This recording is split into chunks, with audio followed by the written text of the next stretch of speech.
Assalamualaikum warahmatullahi wabarakatuh. Alhamdulillah wa syukurillah. La hawla wa la quwata illa billah. Amma ba'du. Pada anak-anakku kelas 9, marilah kita belajar beriman kepada qada dan qadar, berbuah ketenangan hati. Di suasana yang masih perlu kita berhati-hati karena pandemi ini, kita tetap semangat belajar di rumah. Bismillah. Niat kita thalabul ilmi, mencari ilmu, mudah-mudahan akan membawa berkah sebagai petunjuk hidup kita untuk mencapai bahagia dunia dan akhirat. Oleh karena itu, marilah kita berniat diri untuk belajar tentang pendidikan agama, yaitu kita beriman kepada qada dan qadarnya Allah Subhanahu wa ta'ala. Pada kesempatan ini, anak-anakku harus mengetahui secara garis besarnya dulu, ya. Pada peta konsep tentang qada dan qadar, di sini kita akan mengetahui arah pembelajaran kita nanti, ya. Kita harus mengetahui tentang pengertian qada dan qadar. Pengertiannya bagaimana sih? Apa itu qada? Apa itu qadar? Oleh karena itu nanti anak-anak harus tahu pengertian supaya kita itu jelas bisa mengartikan apakah itu qada dan apakah itu qadar. Setelah anak-anak tahu tentang pengertian qada dan qadar, maka kita meningkat pada jenis takdir itu sendiri. Karena kita tahu bahwa takdir itu dibagi dua, ada yang mu'allaq dan ada yang mubram. Ini macamnya takdir, ya. Setelah kita mengetahui macamnya takdir atau jenisnya takdir, maka kita meningkat pada manfaat beriman kepada qada dan qadar. Setelah kita mengetahui pengertian qada dan qadar, mengetahui pembagian takdir atau qada dan qadar, dan mengetahui manfaat beriman kepada qada dan qadar, maka akan membuahkan suatu sikap, yaitu sikap yang mulia, mensyukuri semua nikmatnya Allah Subhanahu wa ta'ala, bersabar atas segala cobaan dan ujian, senantiasa gigih dalam berusaha, bertawakal kepada Allah Subhanahu wa ta'ala, makin mendekat kepada Allah Subhanahu wa ta'ala atau taqarrub ilallah. Anak-anakku, sampailah pada pengertian qada dan qadar, ya. Sebelum kita lebih dalam belajar tentang qada dan qadar, kita harus mengetahui pengertiannya. Apa sih sebenarnya qada dan qadar itu, lah. Dalam kesempatan ini mari, yang dikatakan qada berarti keputusan atau ketetapan. Sekali lagi, bahwa qada itu berarti keputusan atau ketetapan. Ini berdasarkan bahasa atau berdasarkan lughat. Kalau dalam bahasa Arabnya ya lughatul Arabiyah. Kalau dalam bahasa kita ya secara bahasa, qada itu berarti keputusan atau ketetapan. Sedangkan qada menurut istilah, yaitu ketentuan Allah atas segala sesuatu sejak zaman azali terhadap makhluknya. Zaman azali itu apa, Pak? Zaman azali itu ya zaman kelanggengan, zaman awal dari segala asal muasalnya di arsy-Nya Allah Subhanahu wa ta'ala. Nah, gitu ya. Jadi kita ini sudah dirancang, sudah ditetapkan, sudah diputuskan oleh qadha-nya Allah Subhanahu wa taala. Sedangkan qadar secara bahasa itu artinya ketetapan Allah. Ketetapan. Nah, ketetapannya Allah. Sedangkan secara pengertiannya yang disebut qadar itu adalah ketetapan Allah yang terjadi terhadap semua makhluknya yang terdapat hubungan sebab akibat. Nah, jadi mari kita dalami lagi. Kalau qadha itu keputusan atau ketetapan, ya. Sedangkan qadar itu ya, ketetapan Allah yang sudah terjadi terhadap semua makhluknya. Kalau boleh kita bahasakan secara real, secara sederhana ya. Qadha itu keputusan atau ketetapan, drap yang dirancang oleh Yang Maha Kuasa. Sedangkan qadar yaitu perwujudan daripada keputusan atau ketetapan karena sudah terjadi pada semua makhluknya. Nah, gitu ya.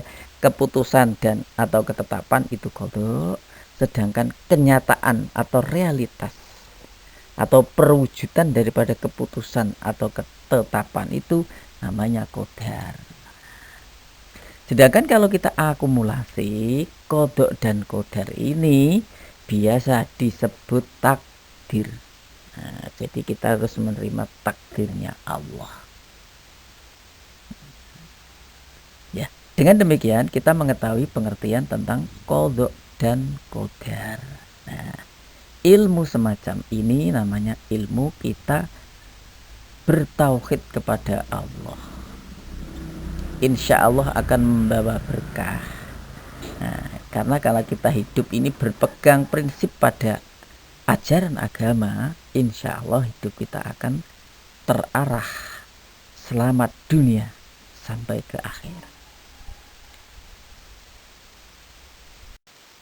Anak-anakku kelas 9, setelah tadi kita sudah mengetahui pengertian qadha dan qadar atau yang disebut juga akhirnya disebut takdir, maka kita harus mengetahui pembagian takdir atau jenis takdir itu.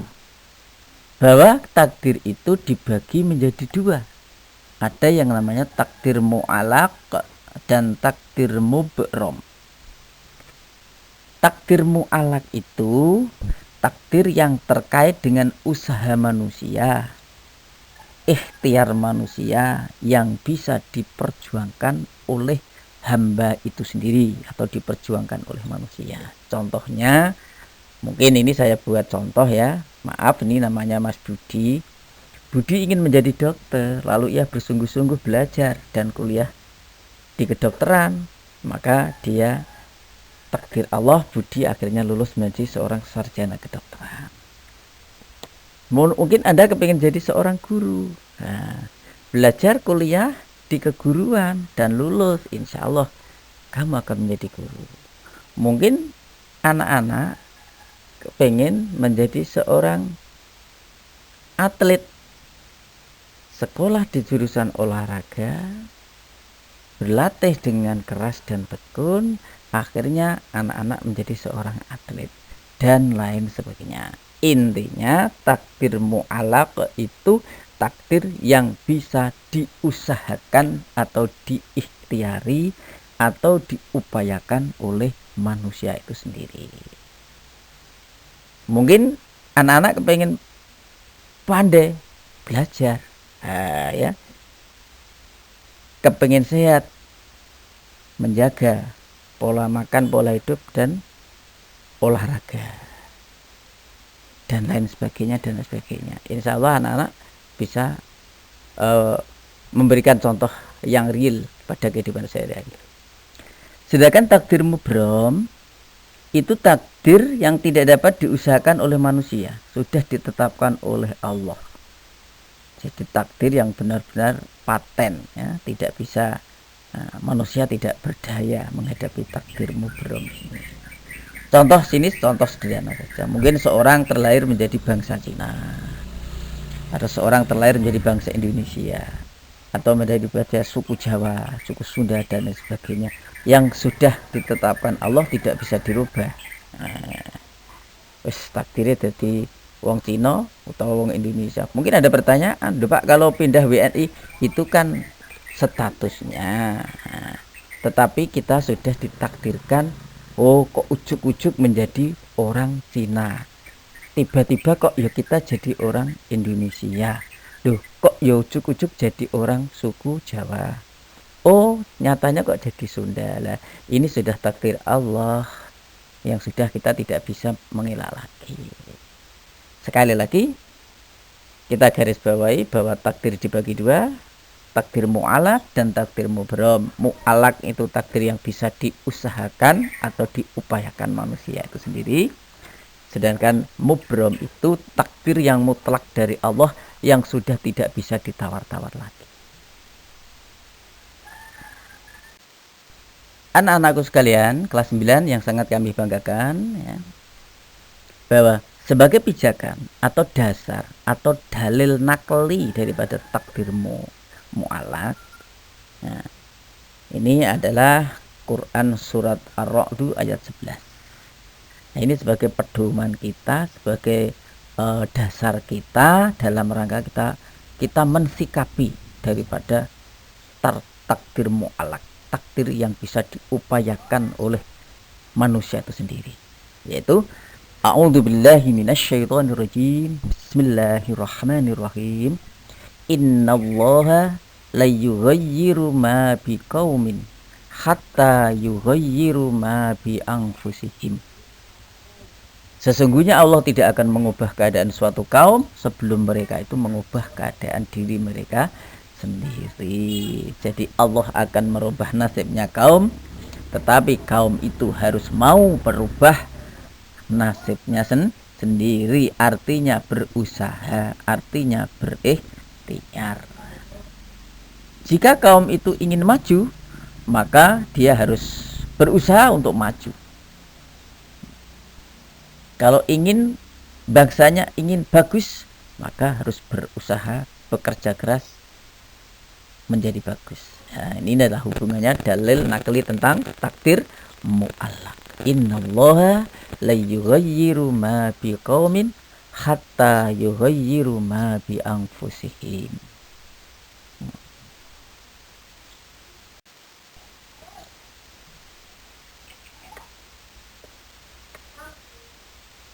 Sedangkan dasar atau dalil nakli tentang takdir mubrom, ya, ini sebagai pedoman kita, karena kita setiap melangkah dalam kitab pembelajaran agama itu pasti ada dalilnya, ada dasarnya, tidak kehendak kita sendiri, tidak hawa nafsu kita sendiri, tetapi itu atas dasar dalil nakli. Dalil nakli itu dalil yang diambil dari Al-Quran atau Al-Hadis. Ya. Marilah kita dalami dasar atau dalil nakli takdir mubrom, takdir yang sudah tidak bisa ditawar-tawar lagi, ya, takdir yang sudah mutlak atau takdir yang sudah pasti. A'udzu billahi minasyaitonir rajim. Bismillahirrahmanirrahim. Walikulli ummatin ajalun. Fa idza jaa ajaluhum la yastakhiruna sya'atan wa la yastaqdimun. Dan setiap umat mempunyai ajal atau batas waktu. Apabila ajalnya tiba, mereka tidak dapat meminta penundaan atau percepatan sesaat pun. Inilah takdir mubrom. Walikulli ummatin ajalun fa idza jaa ajaluhum la yastakhiruna sya'atan wa la yastaqdimun. Dan setiap umat itu tetap ada batas waktunya. Manusia itu ada batas waktunya. Dari bayi menjadi anak, menjadi dewasa, tua, akhirnya kemana? Dia akan mencapai batas waktu yang ditentukan oleh Allah Subhanahu wa ta'ala. Oleh karena itu, dalam kita mensikapi takdir nakli, takdir mubrom ini, kita harus bisa mengatur waktu kita sepanjang kita diberi hidup oleh yang maha pemberi hidup, yaitu Allah Subhanahu wa ta'ala. Hidup kita ini untuk apa? Ibadah. Ibadah kepada Allah. Nah, cabang daripada ibadah itu luas sekali. Ada yang melalui ubudiyah hablu minallah, ada yang melalui proses hablu minannas. Hablu minallah itu ya ibadah kita langsung kepada Allah Subhanahu wa ta'ala.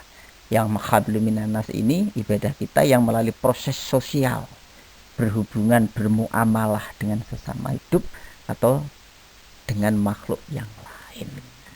Mudah-mudahan dengan kita memahami takdir mubrom ini, iman kita akan semakin meningkat, akan semakin kuat. Amin Allahumma amin.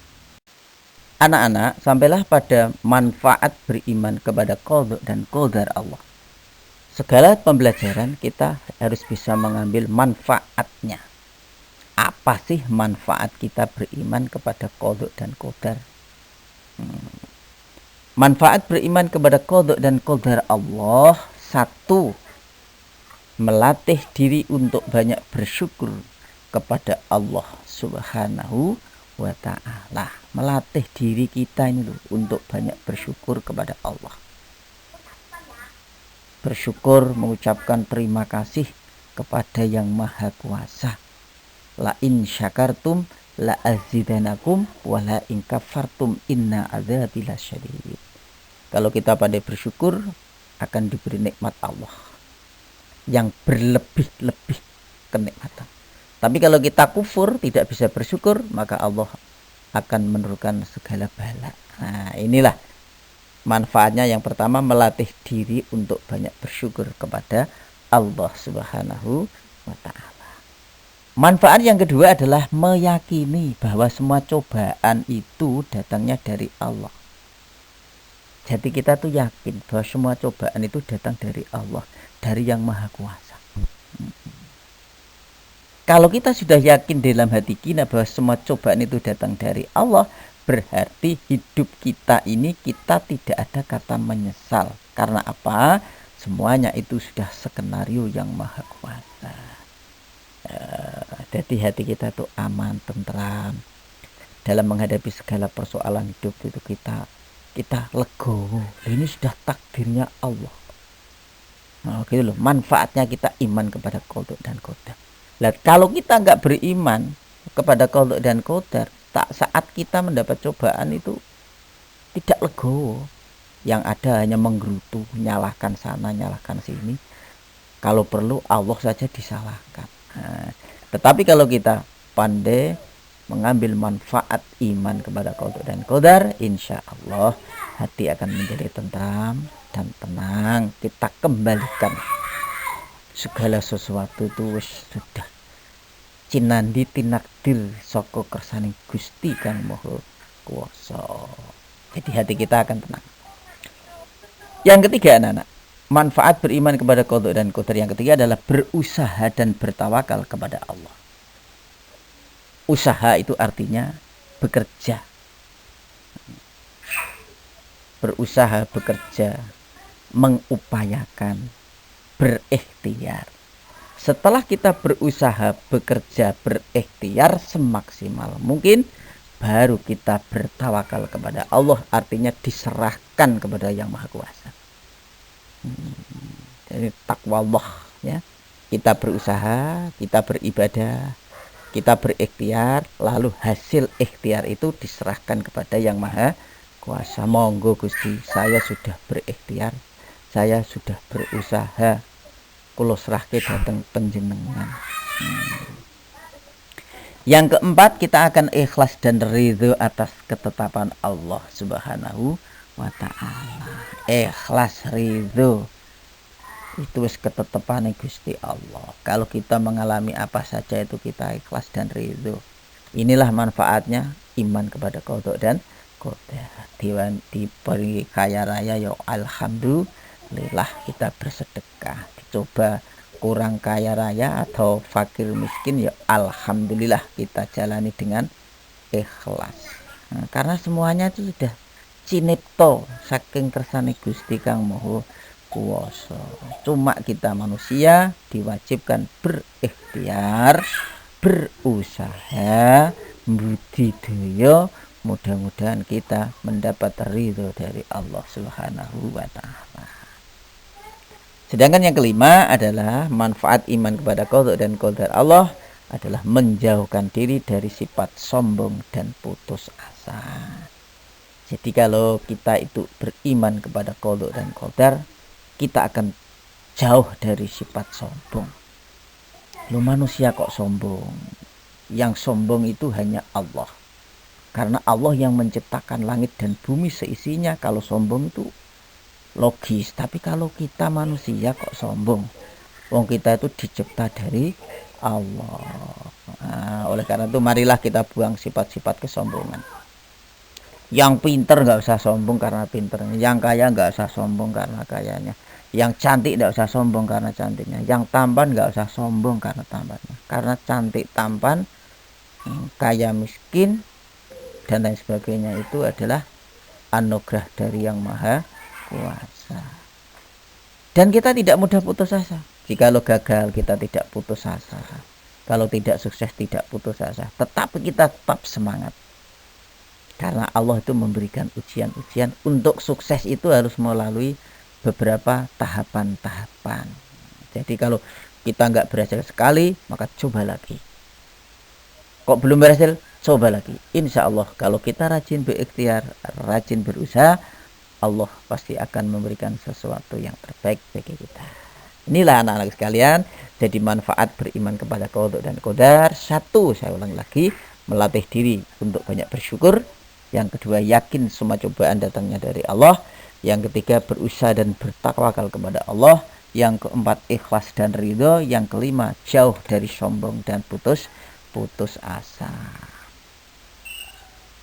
Anakku, dalam kesempatan ini Pak Ali akan contohkan. Saya angkat contoh takdir mubrom dan takdir mu'alaq. Kita mulai dari contoh takdir mubrom, yaitu takdir yang tidak dapat dielakkan. Pasti, sifatnya pasti, tidak dapat dielakkan.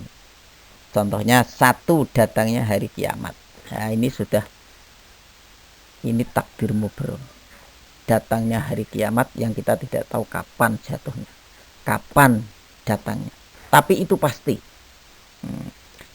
Kita harus iman, harus kita yakin bahwa kiamat pasti akan ada.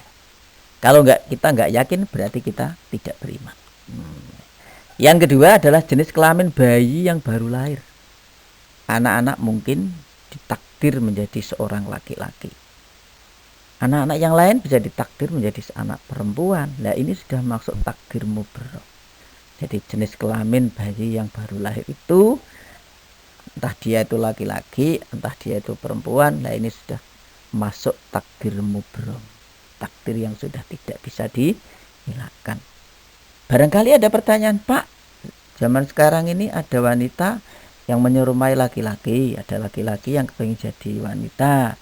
Kalau ada pertanyaan seperti itu, saya jawab, sebenarnya tidak ada yang namanya yang namanya banci, yang namanya tomboy, itu sebenarnya kan hanya sikap, kecenderungan sikap saja. Tapi kalau kita kembali pada fitrahnya, tetap ada jenis kelaminnya. Kalau nggak laki-laki ya perempuan, gitu. Yang ketiga adalah kematian seseorang. Ini takdir mubrom. Matinya seseorang tidak ada yang tahu kapan matinya, di mana tempatnya, dan kapan ya, usia kapan matinya seorang, kita tidak ada yang tahu, karena ini adalah wilayahnya Allah, takdir mubrom. Oleh karena itu, karena kematian itu tidak bisa diprediksi oleh siapapun, termasuk dokter pun tidak bisa prediksi. Kalau memang saatnya mati, ya mati. Sekalipun dia seorang dokter, sekalipun dia seorang orang yang hebat, kalau memang Allah berkehendak mati, pasti akan datang kematian. Itulah yang namanya ajal seseorang. Tadi sudah kita bicarakan pada bagian sebelumnya ya, takdir mubrok. Yang keempat adalah jodoh. Kadang-kala kita ini pusing. Yang namanya jodoh itu misteri. Karena apa? Ini takdir mubrok. Jodoh seseorang itu Allah yang sudah menakdirkannya. Nah, kita hanya berdoa, kita hanya berusaha. Pendekatan personality approach, mendekatkan diri dan lain sebagainya itu hanya upaya manusia. Tetapi jodoh tetap takdir mubrok. Yang kelima adalah usia seseorang. Kita nggak tahu usia kita. Ada bayi mati banyak, remaja mati banyak, orang tua mati malah banyak lagi. Ya. Dan kita tidak tahu kapan usia kita ini akan dibatasi atau dipanggil oleh Allah Subhanahu wa Ta'ala. Karena kita tidak tahu kapan, maka yang terbaik sebagai hamba Allah, kita harus siap waspada atau siaga. Artinya apa? Marilah kita beribadah sesuai dengan tuntutan ajaran agama kita yang diperintahkan oleh Allah, yang diamanahkan oleh Rasulullah, kita laksanakan. Sehingga sewaktu-waktu kita dipanggil oleh Allah, maka tidak ada kata menyesal, karena iman kita sudah kita tata. Anak-anak sekalian, kita masuk pada takdir mu'alak. Contoh takdir mu'alak ya. Bisa takdir yang bisa diupayakan, diikhtiarkan atau diusahakan. Nah, satu, untuk menjadi pandai, kita harus belajar dengan tekun dan sungguh-sungguh. Yang semula bodoh, kalau kita mau belajar yang rajin, tekun, insya Allah jadi pandai. Untuk menjadi kaya, kita harus rajin bekerja, berusaha dengan sungguh-sungguh. Insya Allah yang semula tidak kaya akan menjadi seorang yang kaya. Yang ketiga, untuk menjadi sehat, kita harus sungguh-sungguh menjaga kebersihan secara menyeluruh. Makan yang baik, makan yang bergizi, menata kehidupan yang baik, insya Allah kita akan menjadi sehat. Inilah wilayah takdir mu'alak. Anak-anakku sekalian, tibalah pada dalil nakli, kodok dan kodar dalam suatu hadis. Tadi sudah Pak Ali katakan bahwa dalil nakli itu dalil yang diambil dari Al-Quran atau Al-Hadis. Sebagai apa? Sebagai pedoman atau dasar. Dalam kesempatan ini kodok dan kodar dalam hadisnya. An Umar bin Al-Khattab radhiyallahu anhu qala fa akhbarni anil iman qala an tu'minna billahi wa malaikatihi wa kutubihi wa rusulihi wal yaumil akhiri wa tu'mina bil qadri khairihi wa syarrihi qala sodaqta. Ini dari Umar bin Khattab radhiyallahu anhu berkata, seorang sahabat Nabi yang paling disayang di antara sahabat-sahabat yang lain, yaitu Umar bin Khattab. Pada suatu hari ada laki-laki bertanya, beritahukanlah aku tentang iman. Berikutnya Nabi Shallallahu Alaihi Wasallam menjawab. Ada seorang laki-laki yang bertanya tentang iman, maka Nabi menjawab, iman adalah engkau beriman kepada Allah, malaikat-malaikatnya, kitab-kitabnya, para rasulnya, hari kiamat, dan qadar atau ketentuan Allah yang baik dan yang buruk. Si laki-laki itu menjawab, kamu benar. Nah, jadi ini merupakan dasar qada dan qadar dalam Al-Hadis. An Umar bin Al-Khattab radhiyallahu anhu qala fa akhbarni anil imani qala an tu'mina billahi wa malaikatihi wa kutubihi wa rusulihi wal yaumil akhiri wa tu'mina bil qadri khairihi wa syarrihi qala sadaqta. Ya, inilah anak-anakku sekalian dasar qada dan qadar dalam hadis.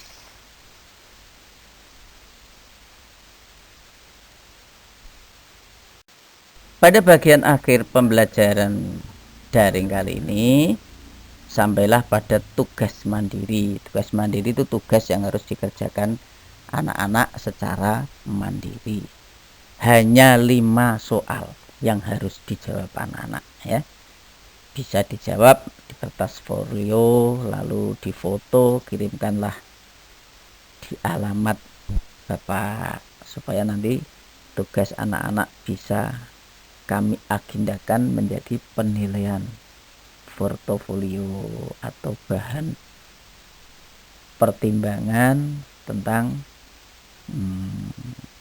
hasil daripada anak-anak dalam pembelajaran.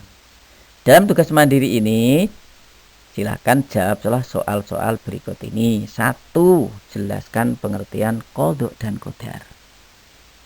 Yang kedua, jelaskan pengertian beriman kepada qada dan qadar.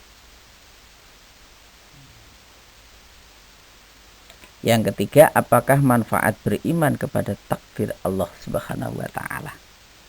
Yang keempat, sebutkan 2 contoh takdir mu'allaq dan takdir mubrom. Yang kelima, tulis 1 buah dalil Al-Qur'an tentang qada dan qadar. Sekali lagi saya ulangi, tugas mandiri 1, jelaskan pengertian qada dan qadar. Yang kedua, jelaskan pengertiannya beriman kepada qada dan qadar. Yang ketiga, manfaat iman kepada takdir Allah. Yang keempat, menyebutkan 2 contoh takdir mu'allaq dan mubrom. Yang kelima adalah menulis sebuah dalil Al-Qur'an tentang qada dan qadar. Demikianlah anak-anakku, mudah-mudahan pembelajaran daring kali ini akan senantiasa membawa pencerahan kepada kita, pada anak-anakku semuanya, dan saya doakan ilmu kita mudah-mudahan manfaat barokah dunia ila yaumil qiyamah. Amin ya rabbal alamin. Kurang lebihnya mohon maaf kalau ada kesalahan. Kita mohon kepada Allah Subhanahu wa taala, mudah-mudahan pembelajaran ini menjadi pembelajaran yang diridhoinya. Amin ya rabbal alamin. Teriring ucapan usyikum wa nafsi bi taqwallah. Wassalamualaikum warahmatullahi wabarakatuh.